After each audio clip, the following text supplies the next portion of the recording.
Graça e paz, amados, maravilha do eterno, abençoados, riqueza do todo-poderoso Deus. Você é joia preciosíssima, tesouro do Senhor. Mais um café com Deus, com o pastor Maurício Loureiro. O café de hoje está quentinho, aleluia. Povo de Deus abençoado, muito obrigado você que tem compartilhado nossos vídeos, tem dado aquele gostei, feito comentários, tá bom? Também você que se inscreveu no canal fortalece bastante. Bom, hoje eu quero falar um pouquinho sobre um projeto que Deus nos deu, chamado Instituto Eclésia em Foco, tá? Instituto Eclésia em Foco é uma consultoria para igrejas. A gente vê a necessidade hoje que existe nas igrejas. Cada igreja tem uma dificuldade. Tem pastor que tem dificuldade em crescimento. Tá? Às vezes, muitos anos não consegue crescer. Então, nós temos uma equipe, criamos uma equipe para todas as áreas, né? Que vão estar dando suporte de crescimento a esta igreja. Tá? Porque eu sempre digo, se uma criança não estiver crescendo, os pais precisam levar essa criança ao médico, que vai designar um especialista. O especialista vai pedir exames. Uma vez com os exames na mão, ele vai diagnosticar o problema daquela criança. Às vezes está com raquitismo, né, falta de cálcio nos ossos, algum problema desse tipo, ou está com problema no sangue, depende de cada caso, é o caso. Então ele vai entrar com um medicamento. Quem traz a cura, meus amados, é Deus. Mas o homem faz a parte dele. Tirar a pedra, cabe a nós, ressuscitar Lázaro, é o Senhor. Quem dá crescimento à igreja é Jesus, é o Espírito Santo. Mas o diagnóstico e o mover da pedra, que eu digo, né? A ação do médico Deus não vai fazer, porque ele deu um entendimento da medicina para isso. Aquilo que é impossível ao médico, impossível à ciência, impossível ao remédio, aí Deus entra.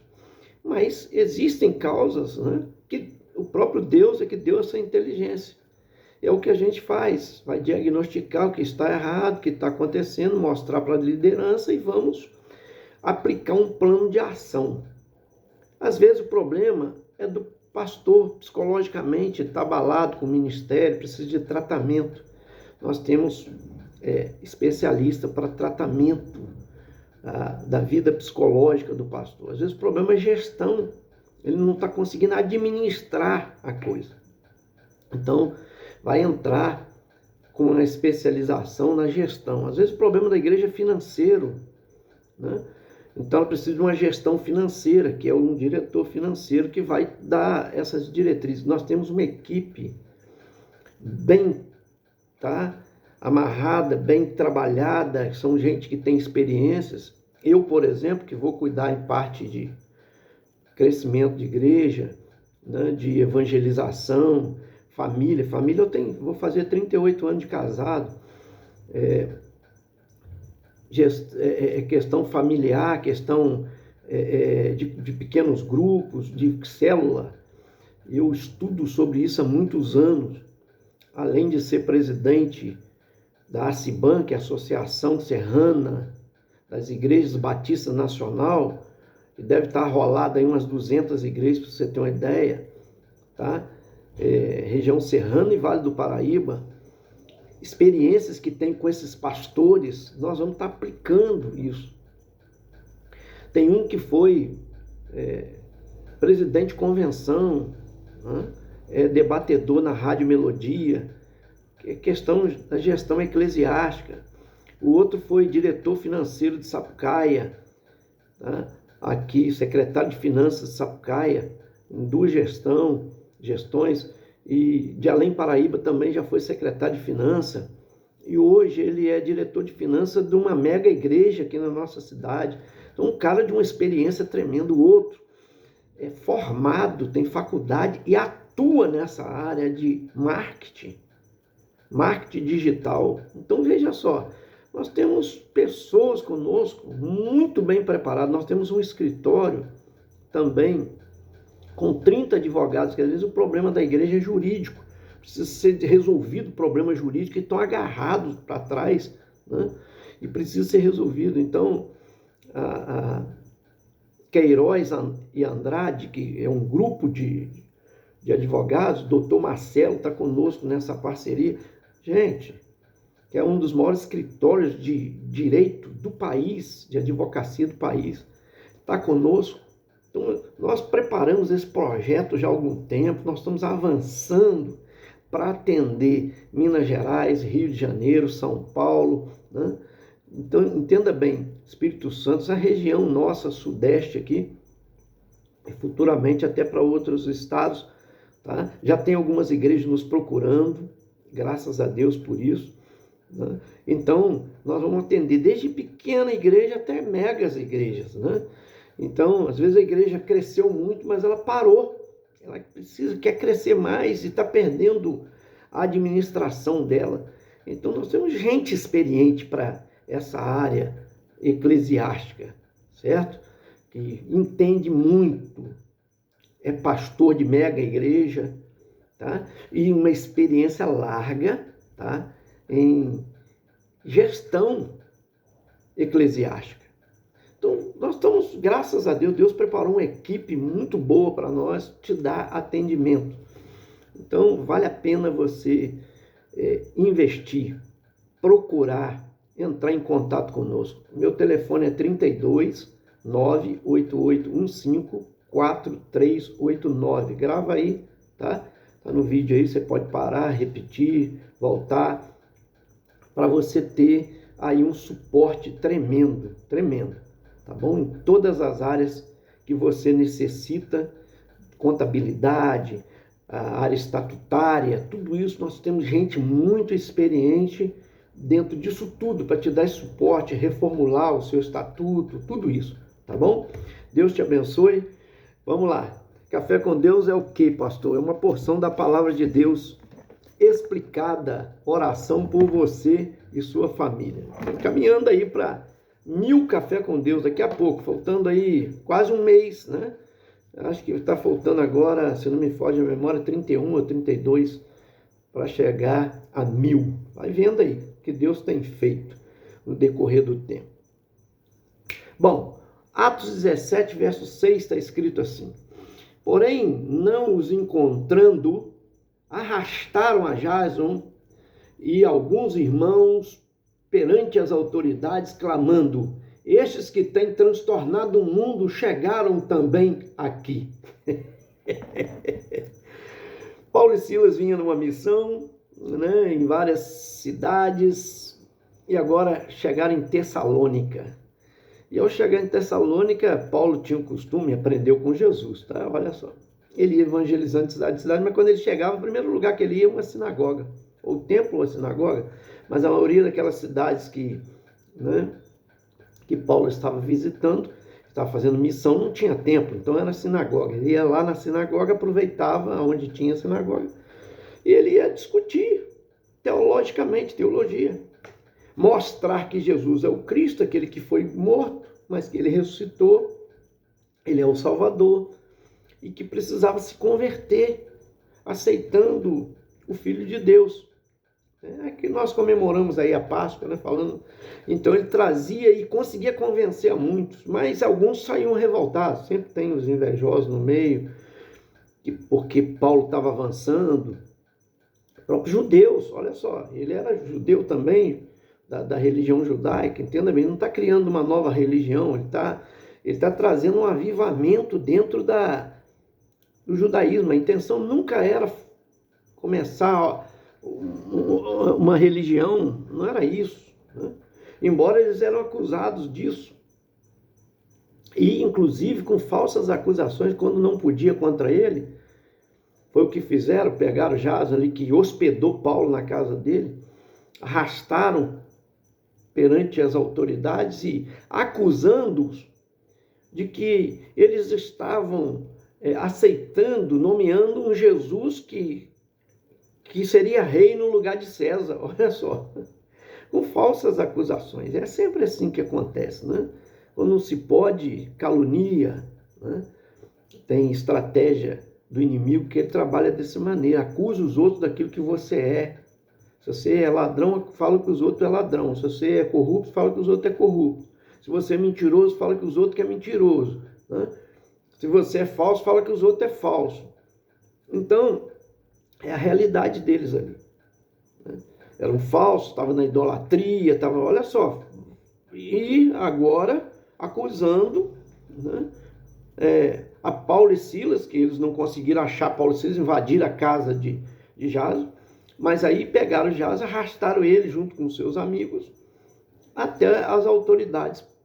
E eles pagaram fiança e saíram, né, porque aquela acusação dava direito de pagar fiança. E se voltasse a agitação, aquela agitação, eles poderiam ficar até presos, mas a primeira instância eles tinham o direito de pagar a fiança e foi o que fizeram, pagaram a fiança. Então, só para você entender um pouco o contexto do que histórico do que nós estamos aqui lendo. Aí eu começo a ver, eles falam que aqueles que agitavam o mundo, gente, pouca gente, como que conseguiam evangelizar o mundo? Hoje nós temos um evangelho, infelizmente, né, é considerado, chamado até de água com açúcar, um evangelho raso, um evangelho que só fala, a maioria das vezes, alguns pregam só prosperidade, só bênção, só vitória, né? E nós vivemos um extremo, infelizmente, né, de mensagens e frustrações, porque promete coisas que depois não acontecem na vida da pessoa, tá? Promessas que não são realizadas, falando em nome de Deus que aquilo ia acontecer, tá? Existe um não comprometimento com a mensagem, as pessoas não ficam comprometidas com a mensagem, no conteúdo da mensagem em si, só com as promessas, porque para você alcançar a promessa, você precisa de obedecer. Existem condições, as promessas são condicionadas. A obediência, a perseverança, não é dessa maneira. Hoje, se vive um evangelho, veja só, que as pessoas estão numa igreja, se ali o pastor começar a cobrar, a liderança começar a cobrar da pessoa, uma vida digna, um andar correto, ela sai dali e vai para outra. E a outra aceita numa boa, porque quer números, né? E aí, igrejas que ficam inchadas. Não estou dizendo que toda igreja que cresce, ela é inchada. Pelo contrário, ela tem que crescer. Se a igreja não estiver crescendo, tem alguma coisa errada acontecendo com ela. Claro que existe toda uma estatística a ser analisada, né? Às vezes ela já alcançou o ápice daquele lugar. Uma igreja de 50 membros, onde tem 1000 pessoas habitando, ela é uma igreja consideravelmente de um grande avanço, porque ela não está sozinha ali. Existem mais outras denominações ali. Então, se tem ali mais 8 denominações, 10 denominações, ela está dentro de um percentual muito bom, porque se ela tem 50 dividido por 10, teria que ter 500 membros ali convertidos, a metade, o que não é, o país não é, né, a metade cristão, evangélico, estou dizendo dentro da parte evangelística, evangélica, que eu quero me referir, certo? Então, vou considerar que o catolicismo é diferente, aí tem 90% ali que é, estou falando a parte evangélica, né? Então ele é uma igreja considerável, de uma boa expressão dentro daquela comunidade.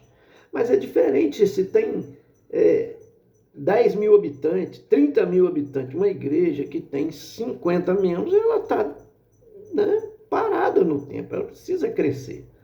Então, veja só, infelizmente acontece isso. Tem igrejas que estão inchadas por causa de quê? Recebe todo tipo de gente de qualquer maneira, não trata aquelas pessoas, vai fazer a mesma coisa. Se eles apertarem, se não apertar, elas vão ficando ali, pecando, né? Sem mudança, sem transformação. Tá tudo bem, tá tudo bacana, tudo jóia, porque ninguém me cobra nada, eu não sou obrigado a ter comprometimento, então ela pega, sai, ela vai ficar ali, né? E isso é um verdadeiro inchaço. E também, né, acabamos tendo hoje pessoas, como eu disse, pulando de galho em galho devido à circunstância que a igreja chegou, né? Acaba tendo uma concorrência entre igrejas, que não deveria ter, porque nós somos do mesmo reino, cada um está numa frente de batalha, e nós devíamos estar unidos no mesmo propósito. Muitas vezes nós somos divididos, um quer crescer mais do que o outro, quer mostrar que é melhor do que o outro, que a sua igreja é melhor, então cria uma concorrência e acaba acontecendo uma concorrência também ministerial. Entende? Esse é o diagnóstico da igreja de hoje. Tá? Porque se você começar a apertar muito, as pessoas pulam fora, vão para outras denominações, a verdade é essa. Então você precisa entender que hoje estão vivendo um evangelho raso, aquela visão de Jeremias que vai entrando dentro da água, né? E até do calcanhar, do tornozelo, aí vai subindo a água até na cintura e depois chega o ponto que não dá mais pé, tem que estar, né, a nado. Quer dizer, isso é aprofundar nas coisas de Deus, aprofundar no Espírito. E infelizmente hoje, pouca gente, eu conheço gente muito comprometida com o Evangelho, né? Eu vivo isso, conheço pessoas assim, que são bem comprometidas, que não estão por condições financeiras. Já falei com você, sirvo a todos os pastores de Além Paraíba, não tem salário, sirvo a todos os pastores da região serrana, Vale do Paraíba, não tem salário, eu não recebo nada para isso, eu faço por amor. É igual essa questão de gestão, a gente não está fazendo por dinheiro. Claro que tem um custo de locomoção, deslocamento, de alimentação, e essas coisas precisa a igreja que vai receber, ela custear, claro, né? Eu não tenho condição de manter isso, né? Mas a igreja que tem interesse, é um investimento que ela vai estar fazendo. Então, isso que eu quero que você entenda. Mas tem gente, eu conheço gente que trabalha. Ação social, por exemplo, eu trabalho com uma mulher de Deus, a Lúcia Helena. Eu falo, se ela em Paraíba tivesse 100, você modesto tivesse 10 igual a ela. Nossa Deus, quanto que estaria fazendo na obra de Deus, quanto estaria avançando, tá? Então tem gente que é um fenômeno, tem gente que é um extraordinário, é um diferencial. É isso que Deus está procurando, verdadeiros adoradores que adorem em espírito e verdade. Homens como Paulo e Silas, homem como Jason, né? Que recebe, que acolhe, que dá suporte, que defende, né? E tiveram que Paulo e Silas fugir depois daquela cidade ali, que senão eles seriam presos, na verdade, até mortos. Tiveram que ir adiante. Mas o evangelho foi dissimulado, foi semeado, né? Foi expandido naquele lugar. Isso é que é importante a gente entender. Esses homens foram de cidade em cidade, de lugar em lugar, igual a geração é estudada em seminários. Os seminários todos estudam sobre... oh meu Deus, John Wesley, fundador do metodismo, um homem que andou a cavalo toda a Inglaterra, de cidade em cidade, subindo nos coretos, pregando. Quando pessoas se convertiam, ele ficava um tempo ali, ministrando a palavra, fortalecendo aquelas pessoas, montando grupos de estudo, montou mais de 100 mil células no país. Converteram prefeitos, vereadores, governadores, até o rei da Inglaterra se converteu. Gente, pelo amor de Deus, a Inglaterra, que estava em último lugar praticamente, endividada, no caos, na miséria, na corrupção, no roubo, as pessoas saíam na rua, eram assaltadas. Está parecendo um país que eu conheço aí, né? Não pode, igual o Rio de Janeiro, cidades que existem assim, que você não pode ir em certos lugares. E até na minha cidade está violenta, né? Aí tráfico de droga, facções que estão matando outros, morrendo jovens constantemente aqui. O negócio está feio para todo lado, porque foi tomando. O Rio de Janeiro ficou pequeno para eles, eles foram tomando outros lugares, né? E implantando as suas facções. Prostíbulo, naquela época da Inglaterra, prostíbulo, uma dívida externa e interna absurda, uma inflação altíssima, os presídios superlotados. Gente, Foi nessa situação, o povo abandonado, o povo passando fome, passando miséria e afastado de Deus. Foi nesse ambiente, nesse cenário que John Wesley começou a cavalgar pelo país e a pregar o poder de Deus. A palavra é muito poderosa. Você não precisa de muito, gente. Pregue a palavra. Você não precisa fantasiar a palavra. Pregue a palavra. Deus vai transformar, porque a palavra genuína, ela tem poder de transformação. A palavra não precisa de fermento. Ela tem o poder de transformação. Ela já é um fermento em si, né?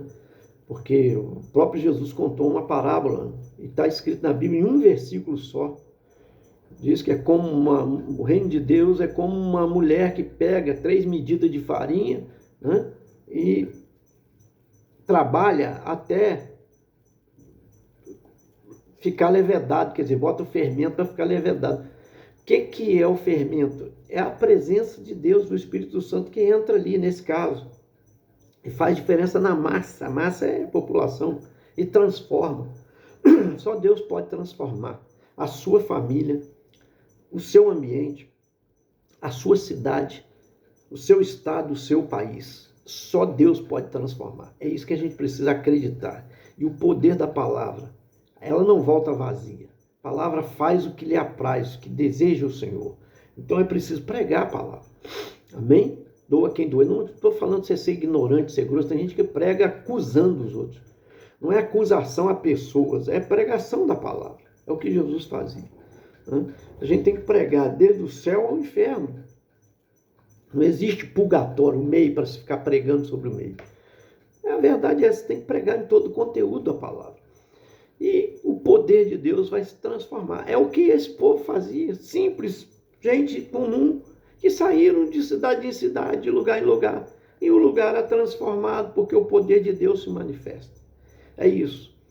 Leia a palavra, ore, fale da palavra na sua casa, coloque louvores, né?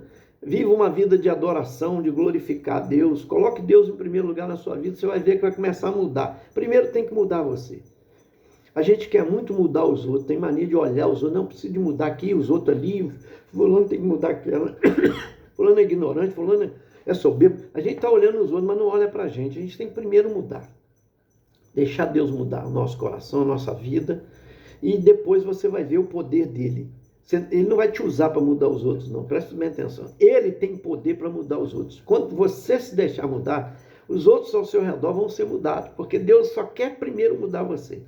Porque ele tem poder para mudar quem ele quiser. Então ele quer que você se renda, aí ele vai fazer a obra nos outros. Vai ser lindo o que você vai assistir. Amém? Recebe aí. O tempo já estourou aí, eu não quero falar mais, mas né, a gente precisa remir o tempo.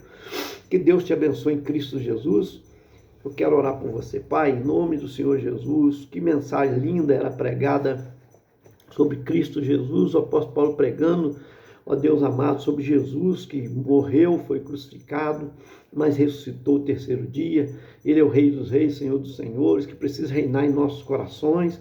Essa mensagem precisa ser pregada, precisa ser, ó Deus, ativada no teu reino, Deus, em meio a eclésia, as nossas igrejas, em nome de Jesus. Desperta lideranças para voltar a mensagem genuína de Cristo Jesus.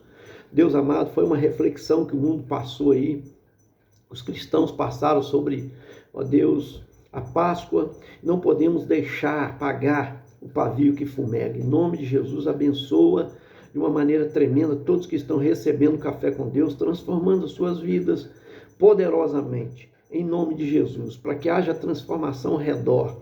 Em nome de Jesus oramos, da graça, libertação. Deus amado, traz, Deus, revelação, traz, ó Deus, projetos segundo a tua vontade. Em nome de Jesus oramos. Amém. Bom, se liga aí, hein? Divulga pra gente aí, Instituto Eclésia em Foco. Deus abençoe, te aguardo até o próximo Café com Deus. Uhul, aleluia.